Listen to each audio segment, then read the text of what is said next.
कहते हैं ना, जिसे धन का घमंड चढ़ जाए उसकी अकल सबसे पहले उतर जाती है। ऐसी ही एक कहानी है उस राजा की, जिसे लगता था कि पैसा ही परमेश्वर है और बुद्धि बस एक खिलौना। किसी जमाने में एक राजा हुआ करता था। वह बड़ा धनवान मगर उतना ही घमंडी। उसे तो बस एक ही बात का नशा चढ़ा रहता था, पैसा पैसा और सिर्फ पैसा। उसका मानना था कि इस दुनिया में सब कुछ रुपयों की ताकत से चलता है। वह अक्सर छाती ठोंक कर कहता, तांबे की मेख तमाशा देख, ये कहावत यूं ही थोड़े कही गई है। अर्थात जिसके पास पैसा है वही तमाशा दिखाता है, वही अपनी ताकत का प्रदर्शन करता है। उस जमाने में जब किसी के पास थोड़ा सा भी धन होता तो वह दिखावे के लिए घर की दीवारों में तांबे की कीलें ठोकवाते थे, ताकि लोग समझें कि देखो ये अमीर आदमी का घर है, मेरे पास बेहिसाब दौलत है, तभी तो इतना बड़ा राज्य मेरे कदमों में है। ये दरबारी मंत्री और नौकर चाकर मेरे सामने हाथ जोड़कर खड़े रहते हैं। अगर मन कर दूं तो रुपयों की सड़क बिछवा दूं, और ये जो आसमान छूते पहाड़ है ना, इन्हें खुदवाकर जमीन में मिला दूं। सेना भी उसकी बड़ी जबरदस्त थी और अकड़ कर कहता, मेरे पास जो पैसे की ताकत है उसी से ये सेना पलती है। एक इशारे पर किसी भी देश को रौंद डालूं। राजा का बस यही मंत्र था। इस दुनिया में धर्म कर्म सगा संबंधी प्रेम प्यार सब दिखावा है, असली भगवान तो पैसा है।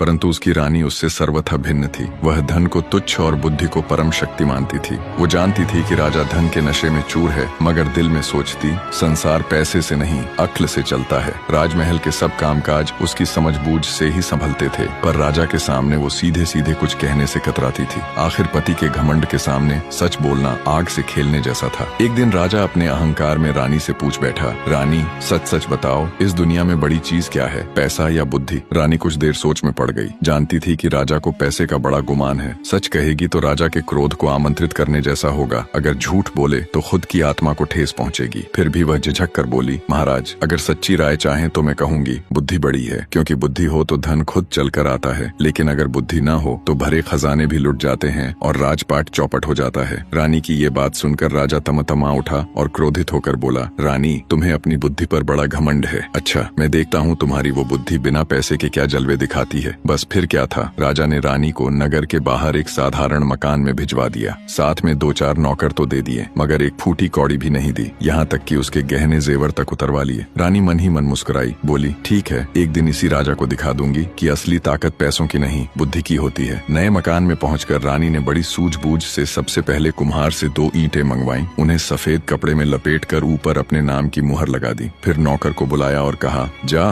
धन्नू सेठ के घर जा और कहना रानी ने अपनी यह धरोहर भेजी है, 10,000 रुपए उधार चाहिए। कुछ ही दिनों में तुम्हारा धन सूद समेत लौट आया जाएगा और धरोहर वापस ले ली जाएगी। नौकर जैसे ही सेठ के पास पहुंचा, सेठ ने धरोहर पर रानी की मुहर देखी तो समझा कि इसमें कोई कीमती जवाहरात होंगे। बिना कुछ खोले ही उसने 10,000 रुपए दे डाले। रानी के पास रुपये लेकर नौकर लौटा तो उसने सोच विचार कर व्यापार शुरू किया। काम फैलने लगा, नौकर चाकर जुट गए। कुछ ही दिनों में उसने सेठ का पैसा सूद समेत लौटा दिया और अच्छा खासा धन भी बचा लिया। उसने उसी धन से गरीबों के लिए मुफ्त दवाखाना, पाठशाला और अनाथालय खुलवाया। देखते ही देखते रानी की बुद्धिमानी के किस्से चारों ओर फैल गए। नगर के बाहर जहाँ उसका मकान था वहाँ बस्ती बस गई, जैसे रानी के हाथों से सुख समृद्धि बरस रही हो। इधर महल में रानी के बिना राजा की हालत ऐसी हुई मानो महल में राजा अकेला पड़ गया हो। पहले जब रानी थी तो हर मुश्किल वक्त में सलाह देती थी, धूर्तों की एक न चलने देती थी। अब उसके बिना महल में चालबाजों की चलने लगी। कोई खजाने से चोरी करता, कोई कर में हेरा फेरी। राजा को कुछ समझ न आता। धीरे धीरे खजाना खाली हो गया, नौकरों की तनख्वाह देना भी मुश्किल हो गया। राज्य की यह दशा देखकर राजा घबरा गया। सोचा अब कुछ दिन राजकाज मंत्रियों को सौंप कर दुनिया देखने निकलता हूँ, शायद मन शांत हो जाए। और इस प्रकार धन लोभी राजा ने अपना राजकाज मंत्रियों पर छोड़कर अपने राज्य से निकल पड़ा था। सोचता जा रहा था कि थोड़ी सैर सपाटा करूं तो मन हल्का हो जाए। अभी नगर के बाहर ही पहुंचा था कि उसे राह में कुछ ठग मिल गए। उनमें से एक काना आदमी आगे बढ़ा और राजा के आगे हाथ जोड़कर बोला, महाराज मेरी आंख आपके पास 2,000 में गिरवी रखी थी, अब मेरा पैसा चुका दीजिए और मेरी आंख मुझे लौटा दीजिए जैसा वादा हुआ था। राजा एक पल को अवाक रह गया, फिर बोला, अरे भाई मेरे पास तेरी कौन सी आंख रखी है, तू मंत्री के पास जा, वही कुछ बता पाएगा। पर वह ठग भी बड़ा जालिम निकला। ठग बोला, महाराज मैं किसी मंत्री वंती को नहीं जानता, मैंने तो आंख आपकी ही चौखट पर गिरवी रखी थी, अब आप ही लौटाइए। जब बाढ़ ही खेत खाने लगे तब रखवाली कौन करेगा? आप राजा हैं, आपसे ही न्याय की उम्मीद है। अगर आपने मेरी आंख नहीं लौटाई तो आपकी बड़ी बदनामी होगी। राजा की हालत पतली हो गई। सोचा कहीं बात फैल गई तो लोग हंसेंगे। बस बदनामी से डरकर उसने 4,000 रुपए देकर उस ठग को विदा कर दिया। थोड़ी दूर गया ही था कि एक और बूझा अर्थात बिना कान वाला आदमी रास्ता रोका खड़ा हुआ। वो भी बोला, महाराज मेरा कान आपके यहाँ गिरवी रखा था, रुपया चुका दीजिए और मेरा मेरा कान मुझे दे दीजिए। राजा को अब समझ आने लगी कि कोई बड़ी ठगी चल रही है, मगर अब करे भी क्या। उसने उसे भी रुपये देकर टरका दिया। ऐसे ही आगे बढ़ते बढ़ते न जाने कितने ठग मिले। सबने वही रोना रोया, कभी आंख गिरवी कभी कान गिरवी। बेचारा राजा तो ठगों के हाथों पूरा कंगाल हो गया। जो थोड़ा बहुत धन साथ था वह सब भी उड़ गया। राजा खाली हाथ भटकता हुआ कुमारी चौबोला के राज्य पहुंच गया। कुमारी चौबोला उस देश की राजकन्या थी, रूप में अप्सरा, स्वभाव में तीखी मिर्ची। उसका प्रण था, जो मुझे जुए में हरा देगा उसी से ब्याह करूंगी। रोज दूर दूर से राजकुमार आते, जुआ खेलते और हार कर कैद खाने में ठूंस दिए जाते। सैकड़ों राजकुमार उसके महल के कैद खाने में पड़े थे। जब राजा उस नगर में पहुंचा तो उसके कानों में चौबोला की सुंदरता की चर्चा पड़ी तो मन ललचा उठा। सोचा, अगर जुए में जीत गया तो यह रूप सुंदरी मेरी होगी। राजकुमारी चौबोला ने अपने महल से कुछ दूर एक खास बंगला बनवाया था। वहीं जुआ खेलने वाले ठहरते थे। राजा भी उसी बंगले में जा पहुंचा। पहरेदार ने राजकुमारी चौबोला को खबर दी तो थोड़ी ही देर में एक तोता उड़ता हुआ आया। वह राजा की बाह पर बैठ गया। उसके गले में एक चिट्ठी बंधी थी। राजा ने खोला, उसमें लिखा था कि जुए में जीतोगे तो विवाह होगा, यदि तुम जुए में हार गए तो तुम्हें कैद खाने में ठूस दिया जाएगा। राजा ने चिट्ठी पढ़ी, मुस्कुराया और जेब में रख ली। थोड़ी देर बाद बुलावा आया और राजा चौबोला के महल में पहुंच गया। और वहां पहुंचने के कुछ समय पश्चात जुआ शुरू हुआ और जैसा होना था वैसा ही हुआ। किस्मत ने दगा दी, राजा हार गया और जैसे ही हार तय हुई पहरेदारों ने पकड़कर राजा को कैद खाने में डाल दिया। उधर जब रानी को खबर लगी कि राजा की हालत खराब है और वो राज्य छोड़कर निकल पड़ा है तो उसका मन व्याकुल हो उठा। उसने तुरंत घर छोड़कर राजा की तलाश में निकल पड़ी। पर ज्यों ही नगर की सीमा पार कर आगे बढ़ी त्यों ही पुराने ठगों की टोली फिर सामने आ खड़ी हुई। सबसे पहले वो काना ठग आया। बोला, रानी साहिबा, आपकी सेवा में अर्ज है। मेरी आंख आपने 2000 में गिरवी रखी थी, अब अपना रुपया लीजिए और मेरी आंख वापस कीजिए। रानी मुस्कुराई और बोली, बहुत अच्छा, मेरे पास बहुतों की आंखें गिरवी रखी हैं, उनमें तेरी भी होगी। ऐसा कर, अपनी दूसरी आंख निकाल दे, फिर जो तौल बराबर निकलेगी वही तेरी आंख है और उसे ले जाना। रानी की बात सुनते ही ठग के तो होश उड़ गए। ठग बोला, रानी साहिबा, मजाक मत करो, मैं गरीब आदमी हूँ। रानी बोली, देर मत कर, जल्दी अपनी दूसरी आंख निकाल, नहीं तो सिपाहियों से निकलवा लूंगी। बेचारा ठग तो हाथ जोड़कर गिड़गिड़ाते हुए बोलने लगा, हुजूर, मेरी आंख वांख कुछ नहीं गिरवी थी, मुझसे गलती हुई, बस मेरी जान बख्श दो। रानी बोली, नहीं नहीं, किसी की धरोहर अपने पास रखना मुझे मंजूर नहीं। अगर आंख नहीं निकालता तो चल 4000 दे दे और दफा हो जा। बेबस होकर ठग ने 4000 रुपए दिए और जान बचाकर भाग खड़ा हुआ। अब वही हाल बूझेगा हुआ। जब उसने देखा कि रानी का नौकर उसके कान पर छुरी रखने वाला है तो वो भी हाथ जोड़कर बोला, बख्श दो सरकार, और 4000 रुपए देकर भाग खड़ा हुआ। इस प्रकार ठगों की टोली को रानी ने अपनी चतुराई से उनके ही माया जाल में ऐसा उलझाया कि उलटे वही लुटकर भागे। ठगों को निपटाकर रानी आगे बढ़ी। रास्ते दर रास्ते पूछताछ करती हुई आखिर कुमारी चौबोला के राज्य पहुंच गई। जब सुना कि राजा तो जुए में हारकर कैद खाने में बंद है तो उसका कलेजा कांप उठा। उसने सोचा, अब मुझे ही कोई चाल चलनी होगी ताकि अपने राजा को छुड़ा सकूं। रानी ने चौबोला के जुए की पूरी जानकारी निकाली, कौन कैसे खेलता है, क्या शर्तें होती हैं, सब पता कर लिया। फिर एक दिन रानी ने पुरुष का भेष बनाया, सिर पर पगड़ी, मूछें लगा ली और सीधे चौबोला के बंगले पर जा पहुंची। पहरेदार ने खबर दी, थोड़ी देर में वही तोता उड़कर आया। रानी ने उसके गले से चिट्ठी खोली, पढ़ी, जिसमें जुए की वही पुरानी शर्तें लिखी थीं। थोड़ी देर बाद बुलावा आया। अब असली खेल शुरू होने वाला था।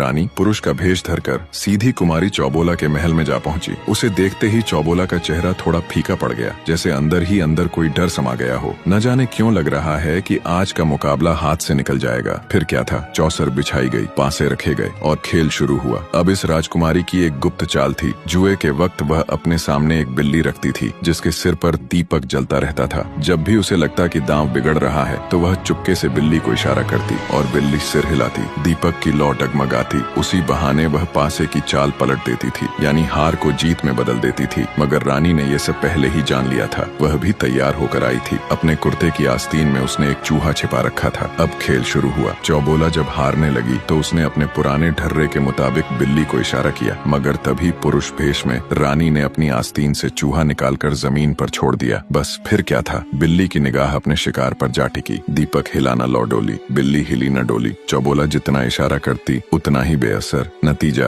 राजकुमारी चौबोला हार गई। ज्यों ही हार तय हुई पूरे नगर में खबर फैल गई, राजकुमारी हार गई। अब उसका ब्याह उस नवयुवक से होगा जिसने उसे जुए में मात दी है। चारों तरफ शोर मच गया, नगाड़े बजने लगे, तैयारियां शुरू हो गईं। रानी, जो पुरुष के वेश में थी, बोली, राजकुमारी, जुए की शर्त के हिसाब से तो हमारा विवाह यहीं तय हो गया, पर भांवरें और बाकी रस्में अपने घर जाकर पूरी करेंगे, वहीं से धूमधाम से बारात उठेगी। चौबोला मान गई। फिर रानी बोली, चलने से पहले एक और बात है। जिन कैदियों को तुमने जेल में डाल रखा है उन्हें छोड़ दो, मगर पहले उन्हें मेरे सामने पेश किया जाए। राजकुमारी ने हुक्म दिया। सारे कैदी हाजिर किए गए। उन सब की हालत जिसने भी देखी उसका दिल कांप उठा। हर कैदी की नाक में कौड़ी पड़ी थी, गले में चमड़े का थैला टंगा था और हाथ में कोल्हू चलाने की छड़ी। उन्हीं कैदियों के बीच रानी का अपना पति, वही राजा, भी मौजूद था। रानी ने राजा की हालत देखी तो मन ही मन रो पड़ी, पर चेहरे पर जरा भी भाव नहीं आने दिया। फिर उसने सब कैदियों की नाक से कौड़ियां निकलवाई, नाई बुलवा कर सबकी हजामत कराई, अच्छे कपड़े पहनाए और स्वादिष्ट भोजन करवाया। सबको आजाद किया और कहा, अब सब अपने अपने घर लौटो। राजा भी उन सबके साथ बाहर निकला, दिल में उस राजकुमार की जय बोलता हुआ जो असल में उसकी अपनी रानी थी, पर अभी तक उसे इसका पता नहीं था। दूसरे दिन सवेरे रानी ने चौबोला को भी विदा किया। हाथी, घोड़े, दास दासी और ढेर सारा तोहफा साथ में देकर अपने नगर की राह पकड़ी। रानी अब भी पुरुष वेश में आगे आगे घोड़े पर चल रही थी और पीछे चौबोला की पालकी धीरे धीरे लहराती हुई आ रही थी। कुछ ही दिनों में वे अपने नगर पहुँचे और रानी फिर अपने उसी पुराने बंगले में ठहर गई। थोड़े दिन बाद राजा भी कैद से छूटकर अपने नगर लौटा। जब उसने देखा कि रानी के घर के आसपास अब औषधालय, पाठशाला और अनाथालय जैसी इमारतें खड़ी हैं, तो दंग रह गया। सोचा, अरे मैंने तो इसे एक पैसा भी नहीं दिया था, फिर इतने लाखों के काम इसने कैसे कर डाले। राजा का दिमाग अब भी उसी पुराने पैसे के घमंड में डूबा था। शाम को उसने रानी को बुलवाया। बोला, कहो रानी, अब समझ में आया या नहीं? आखिर बड़ा कौन, पैसा या अक्ल? रानी कुछ नहीं बोली, बस चुपचाप जाकर उसने सामने रख दिए एक कौड़ी, एक खलीता, एक कोल्हू की हकनी और खली का टुकड़ा। राजा इन्हें देखकर हक्का बक्का रह गया। सोचने लगा, ये सब तो कैदियों के निशान हैं, मगर रानी के पास आए कैसे? उसी वक्त रानी ने चौबोला को भीतर से बुलवाया और राजा के सामने खड़ा कर दिया। राजा का चेहरा एकदम पीला पड़ गया। सब समझ गया,